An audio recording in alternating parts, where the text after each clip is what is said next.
Check, check, check, check, check. Test, test, test. I don't know. I'm gonna have to turn this off. I know you can't hear me. Let me see here.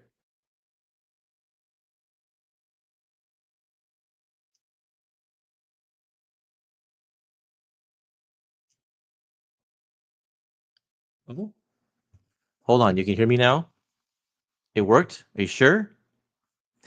Whatever I did? I don't think I did anything. Test. Is it better up here? No? You can hear me. Well,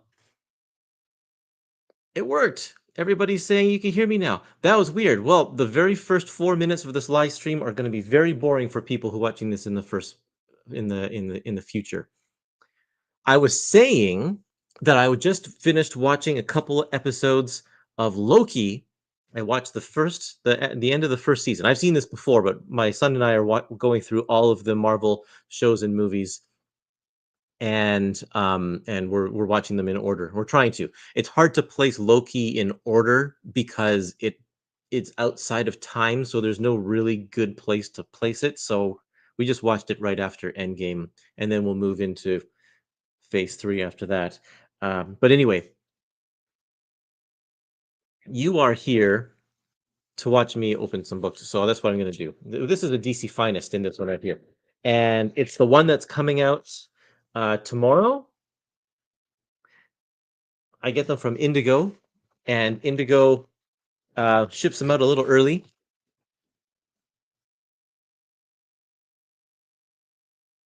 They don't wait around for the actual street date.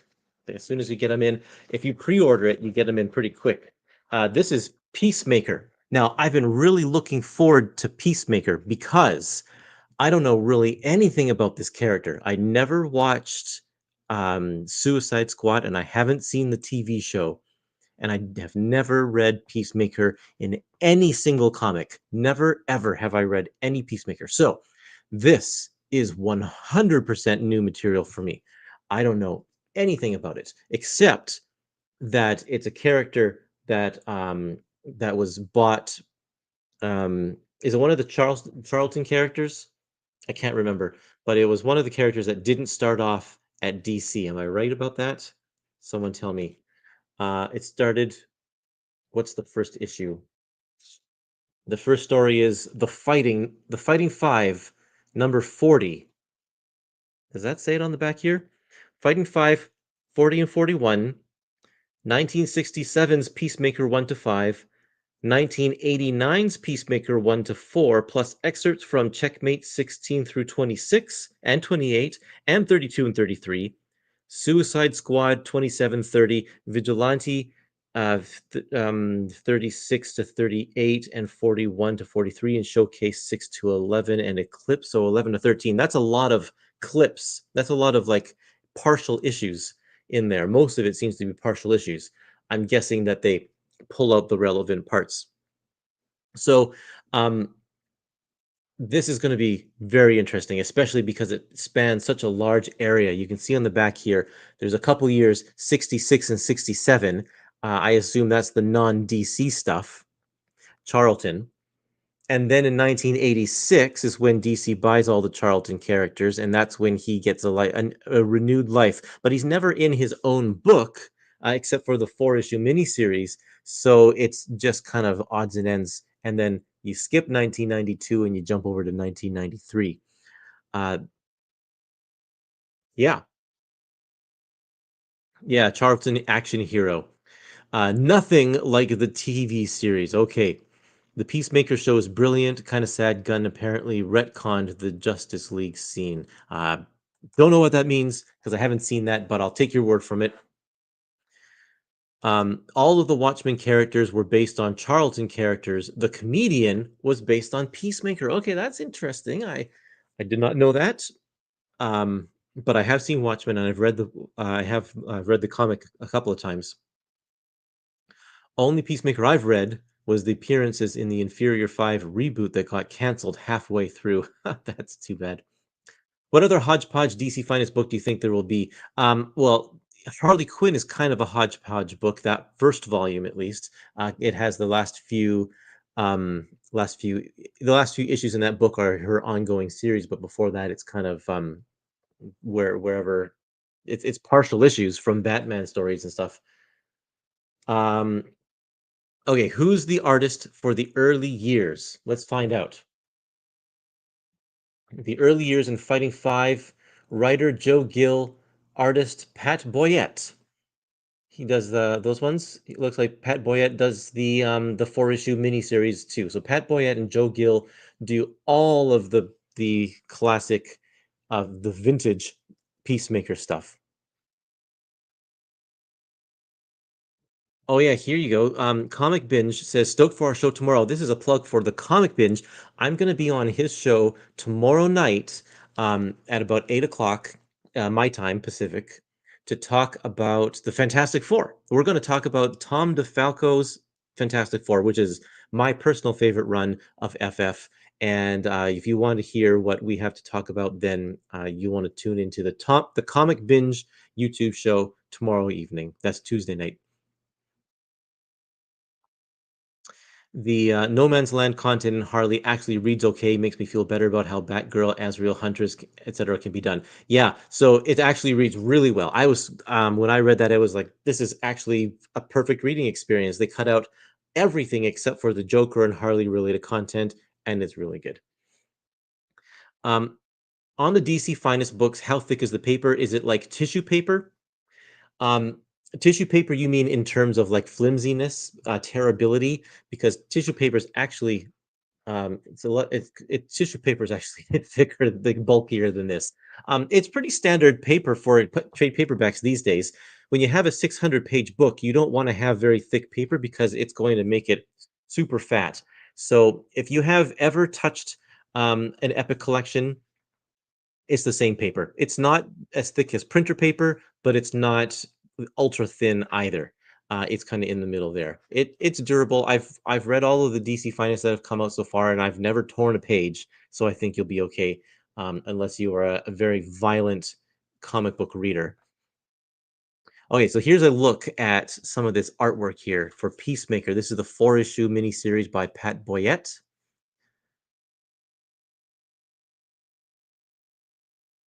Like I said, I don't know anything about Peacemaker, don't even know the concept of the character. What are his powers? What is his origin story? All new to me. I have not paid attention at all. So, and then later on, here's I think this is we're into the 4 issue miniseries. Um, that's the more modern stuff from DC. And it looks pretty good. I'm surprised that there's already some like a lot of this is full bleed art. They weren't doing a whole lot of that kind of thing in the in the when was this? Late 80s. I guess they were kind of starting to get into that. It's a lot more than I was expecting, though, I think.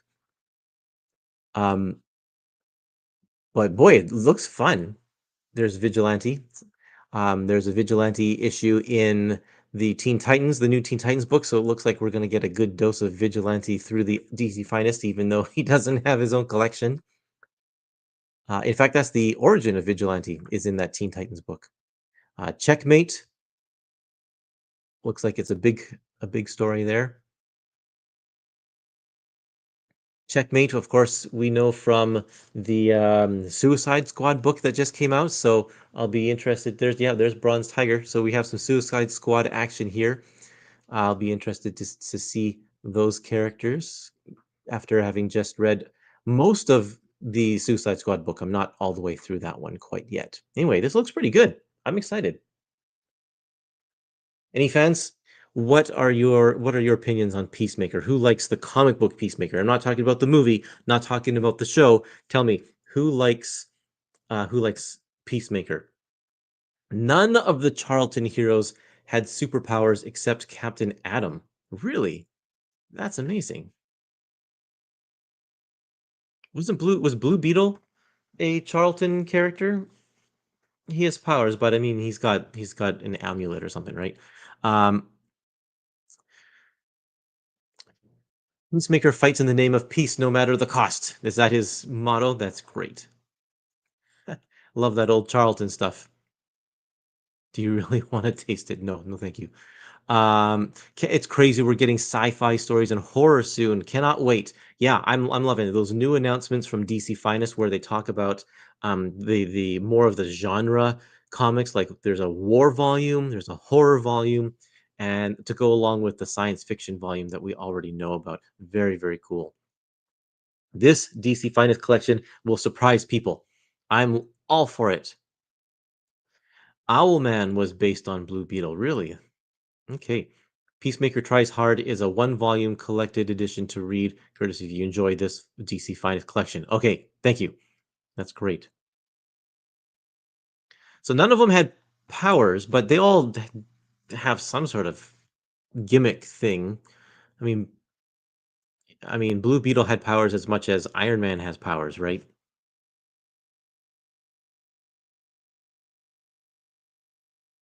Oh, is that what it is? Okay, thanks. Okay, let's check out another package. I've got a Marvel Epic collection right here. We're going to see what's inside this one. And then after this, I have one more box. This one only has one book in it. I think the box has two. Um, this is one that I've been looking forward to. I know that a lot of you Spider-Man fans, modern Spider-Man fans, have been waiting for a modern Spider-Man epic collection. This is called Coming Home. This is volume one of the Amazing Spider-Man Modern Era Epic Collections, featuring covers by J. Scott Campbell and John Romita Jr.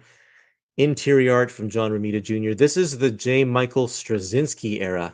This is Amazing Spider-Man, the 1999 series, issues 30 to 45, and 2001 to 2002. Those are the years that are covered here. And yes, it's volume one, even though it starts with issue 30, because this is the start of a brand new direction for Amazing Spider-Man.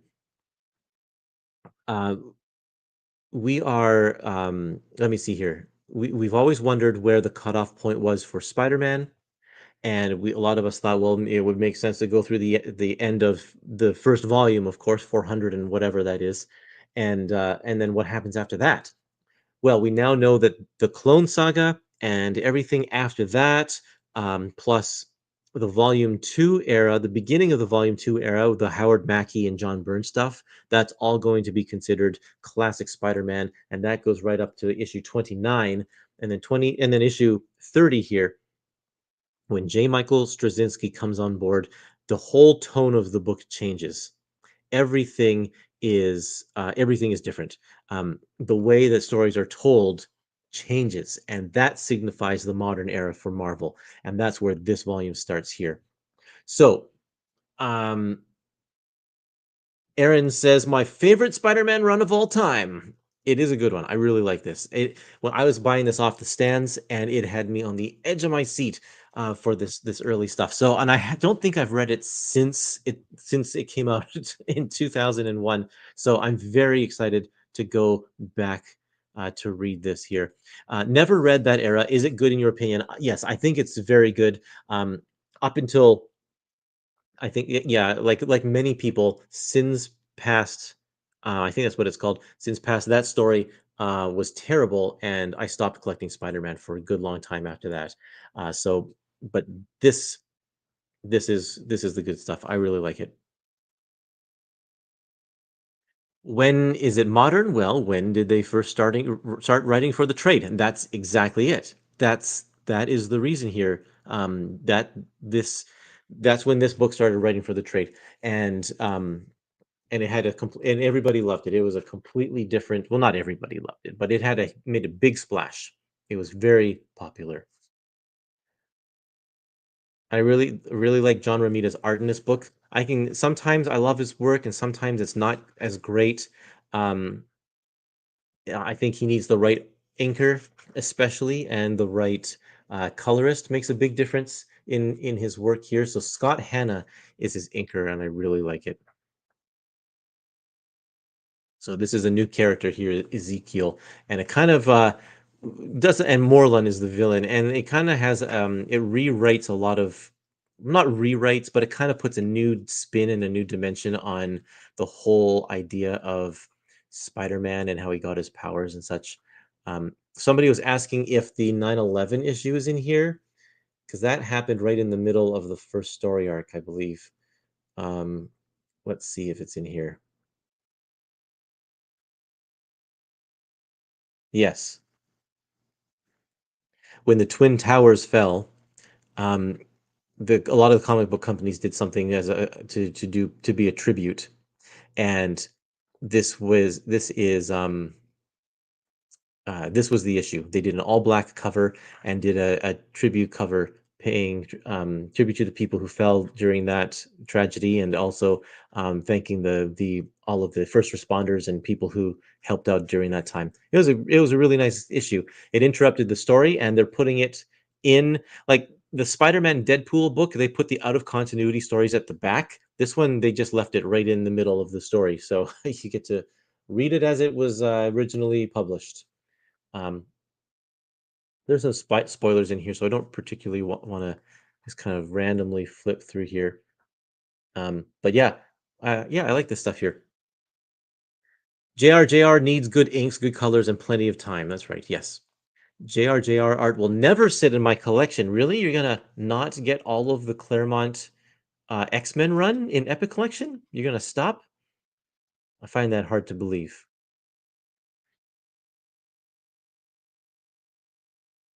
I'm having an issue deciding between DC Finest versus the Omnibus. Example, Suicide Squad and the upcoming Spectre. Well, my question for you then is, do you already have it in Omnibus? I mean, I don't know if it's already out.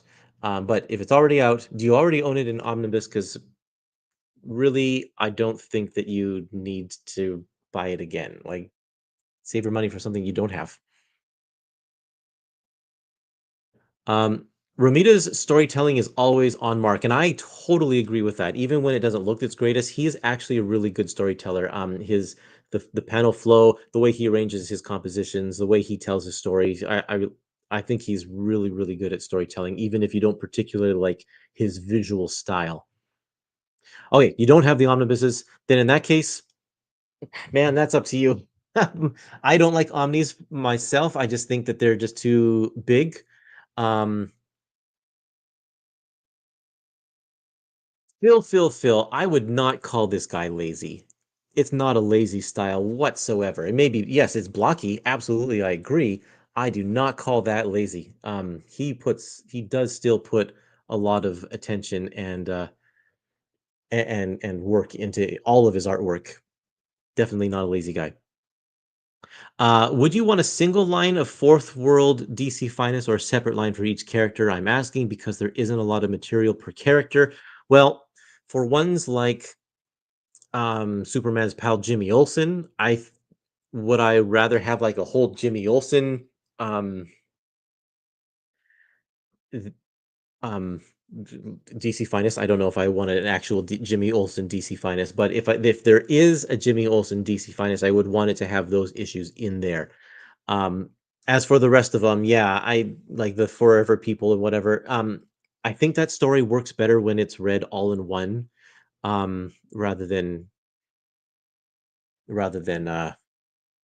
separate. So I think I would prefer it to be all in one. That's some of the only DC I've read actually, is the is what are we talking about again? Fourth World, the Fourth World stuff. Sorry, my it's late. My brain is a little fried. So this is not true at all. He wasn't lazy then. He is very lazy now. He's not lazy. This guy's a workhorse. The guy works so hard. Even if you don't like his style, he's definitely not a lazy guy. What is the biggest surprise for you in either the DC Finest or Epic Marvel Epic line? Something you did not expect to enjoy, but wound up being surprised and loving it upon reading. Okay, first of all, Punisher. Never could stand the Punisher ever growing up. Never related to that character. Well, who can relate to that guy? He's not like any of us. But anyway, he's not a character that I really attach to at all.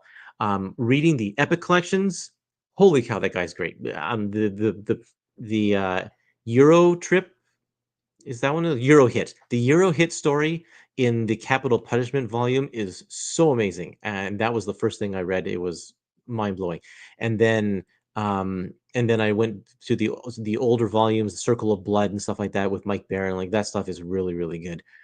So that was a really big surprise for me. Biggest surprise in the DC Finest so far. Um, I don't think that I've been totally surprised by anything. I've been surprised at how much I like the golden age of Superman. That stuff was actually way better than I thought it was going to be because I'm not particularly a fan of those early DC titles. Um, I know that Batman gets redundant and Wonder Woman is so weird. But Superman is good. So that was a surprise. Um, Other ones I really liked, they weren't surprising that I liked them. I knew that I would.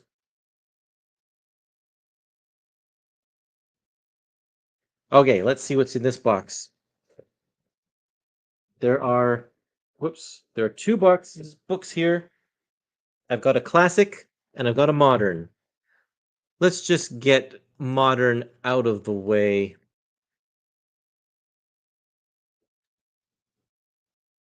Just because I know Phil's watching this here. Deadpool Modern Era Epic Collection, Volume 5. This is the first volume to be released, but it's Volume 5. And it is called In Wade We Trust. There's a nice Chris Pacello picture on the back. Um, Collects Deadpool, the 2012 series, numbers 1 through 19. So a good straight 19 issues of Deadpool. And who's the writer and the artist on this? Let's find out. Brian Posen, who the comedian, and Jerry Duggan, with art from Tony Moore, Scott Koblish, Mike Hawthorne, Declan Shalvey. I like a lot of these guys. Declan Shalvey's really good. Scott Koblish I like. I don't know if I know Tony Moore. Maybe I do. Anyway, this is a highly acclaimed Deadpool run, from what I understand. I don't know anything about it, so we're going to find out together. Deadpool is another character that I never cared about, but I've been reading the Epic collections, and they're pretty good. There's high points and low points in all of those ones. And then the Spider-Man Deadpool volume was half great. I enjoyed half of it, and the other half was not. Well, there's some spoilers probably. Um,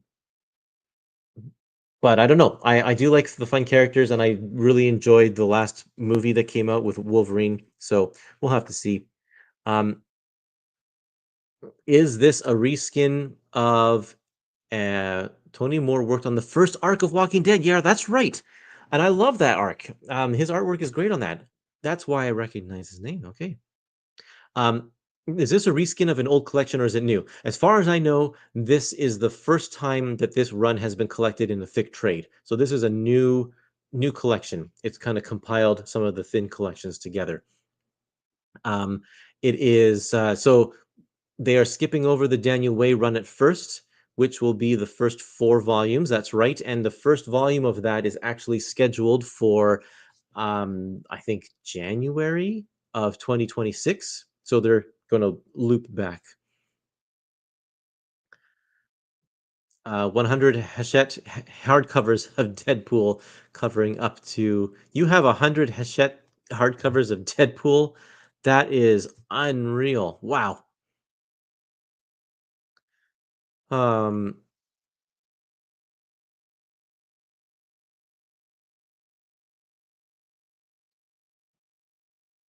okay, let's stop fighting, you two. Stop fighting in my chat. I know I agree with Aaron that just because it's popular, I I think that everybody has their own taste, and that's perfectly fine. That's why we have art.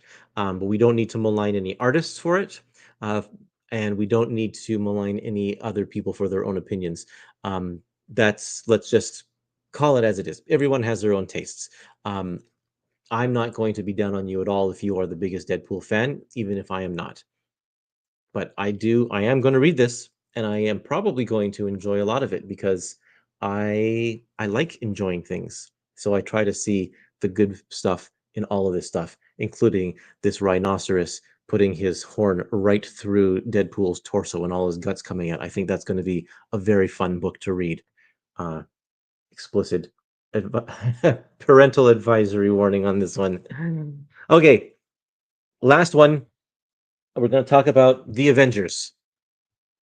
The Avengers Epic Collection number 12, Court Martial. Tragic Fall of an Avenger. This is 1981 to 1982. It has Avengers 210 to 226, Annual 11, and Vision and the Scarlet Witch numbers 1 through 4. Um, this is, let's see, Jim Shooter, Bill Mantlo, Bob Hall, LaRoque, what's his name? Is it Gary? I can't remember. Greg LaRoque, and Rick Leonardi. So, uh, yeah, this iconic scene, very nice. Um, this is not a reskin of a thick collection, but there have been thick collections that that cover this era, the Absolute Vision and Trial of Hawkeye era of Avengers. Um, this is this is an area that I have haven't really read at all. So all of these three epics or all of these three books that I'm getting today are kind of new material for me. Um, I was not collecting comics at this time, and never got any issues from this, but it looks pretty cool. Um, it alludes to one character passing away or the tragic fall, sorry, the tragic fall of an Avenger, and that's a character that has been that hasn't really been adequately used over the years. They don't really know what to do with the character. They haven't, and then even after this, they still don't know what to do with the character. They kind of place him on the West Coast Avengers, and um, it's kind of a big mess. And this is kind of where it all started. I mean, it'd been falling apart for a long time, but this is where it really falls apart. And yeah, this is great. This looks very classic. And uh, these are great artists, Bob Hall. Um, but it's an era that kind of gets talked about a little bit, but not in a it's not the best era, but it's also not the worst era. It's kind of middle of the road Avengers. That's what I understand. Ah, and Phil says the same thing. Not the greatest era of Avengers, but serviceable, except for shouldn't have put that up here. That's a spoiler alert. So, um, who's picking up this one?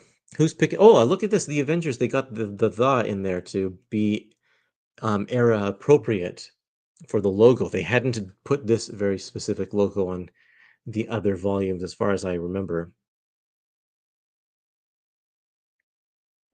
Jocasta is in this book, and Wonder Man. We're going to see a lot of these characters come up in this MCU soon, I think. Yeah, I think this is going to be good. Um, okay, Aaron had a question for me here.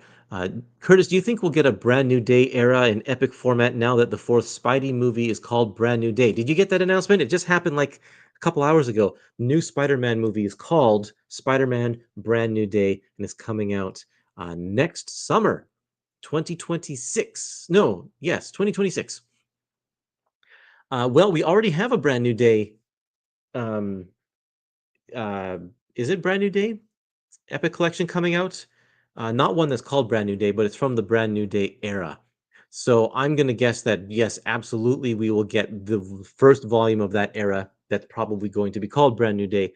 We'll get that one in time for the movie for sure. But looks like they're already starting to, give us some of that content. Um, so this is a gap filler for anybody who's been buying the Avengers Epic Collections. Let me just pull up my handy little spreadsheet here.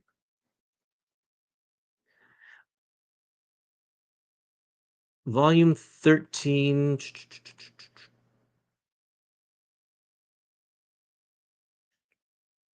Volume 13, Seasons of the Witch, and then volume 11 is The Evil Reborn. So yeah, they decided they'd been going in order kind of Monday, volume 1, 2, 3, and 4, and everything getting to volume 11. Then they went to volume 13 for some reason and skipped this one. But now we have it, and we are going to get right into there. Oh yeah, big time. That's the era. We are getting the big time era Epic Collection a little while later. So yes, in that case, yes, Aaron, I do think we'll probably get a brand new day volume sooner than later. Is Classic Avengers worth it? Where should I begin? That's a great question. From my own personal experience, I think you should start with volume 4. I think volume 4 is when I thought it really started to take off. Um, Of course, volume 1 is classic, and you get the first appearances of characters in the classic Avengers number 4. Um, but I think that it's just very basic in terms of the storytelling and even, I hate to say it, the artwork. Not some of the best stuff. But then once we get around to volume 4, it really starts to take off, and it really starts to it starts to gel. The team starts to gel as characters, and I think that you really enjoy it there. It goes through the Korvac saga, and then let's see. Let me remind myself. Traitor, Avengers, Defenders War 7. That's good. Kang's War. I like that one. Final Threat was really good too. Yesterday Quest. Oh no, that's the Korvac saga. Yeah, I think after the Korvac saga, it kind of slows down.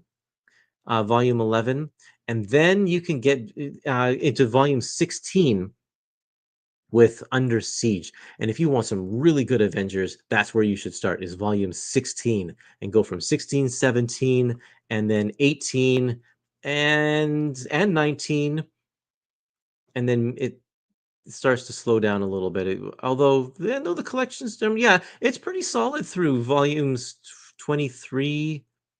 I like it through 24. Yeah, I like it through volume 24, 16 to 24. So there's lots of good Avengers stuff out there. There you go. If you like the Silver Age comics, then definitely check out Volume 4, is my personal opinion. Um, Classic Avengers is great, but much of it is out of print. The Kree Skrull War in this Beachhead Earth is where it really kicks off. Yeah, that one is good. Absolutely. That's Volume 5. So I'm saying start a little bit before that in Volume 4. Um, 17 is Judgment Day and Emperor Doom. That's a great volume. Absolutely.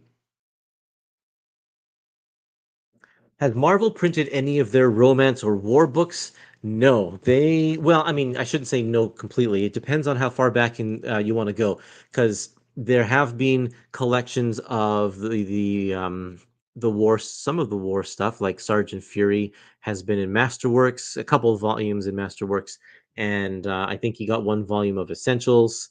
Um, Nothing really more than that. The romance stuff hasn't really been seen as well.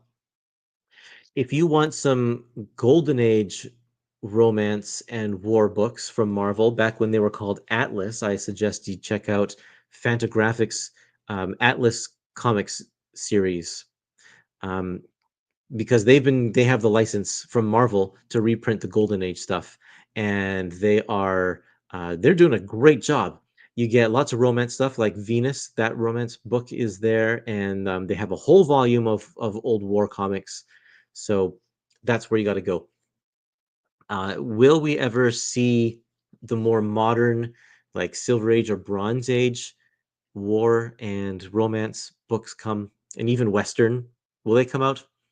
I don't know. Marvel doesn't care about them for sure. They're primarily focused, or they're pretty much completely focused on on superheroes, and that's why they are allowing Fantagraphics to license those books out, um, because they don't care about them.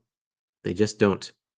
Um, however, Fantagraphics is also doing a new series called Lost Marvels, and the first volume of that one has horror stuff from the 80s or from the 70s, or is it the 80s? I can't remember. And then also has a volume of obscure Howard Chaykin books that Marvel did through the 70s and 80s. So uh, lots of stuff to check out there, and that gives me hope that if that some of this romance and war stuff could fall under the Lost Marvels line. So lots of Marvel content coming out. DC seems to have far more confidence in their genre books than Marvel, sadly. Yes, that is true. However, overall, they're quick to pull the plug if a series isn't selling. Whereas Marvel, I think, is more willing to go. They take a little bit more risks in that sense. I mean, we're 400 volumes into the Epic collections. I can't imagine that all of them have been selling as well as they want them to, but they keep it going. We'll see if DC does that with the DC Finest. So, what did we look at today? Let's see. We had Avengers Epic Collection Volume 12 Court Martial. We had the Deadpool Modern Era Epic Collection Volume 5 In Wade We Trust. Amazing Spider Man Modern Era Epic Collection Volume 1 Coming Home. And Peacemaker, DC Finest Peacemaker, Kill for Peace. Is it Fantagraphics that is going to publish a 2-volume set of Barry Windsor Smith's Marvel work? I haven't heard that. That would be great. I don't know. I'm not sure. Would that include like his X-Men stuff and all that too? Because that would be pretty remarkable.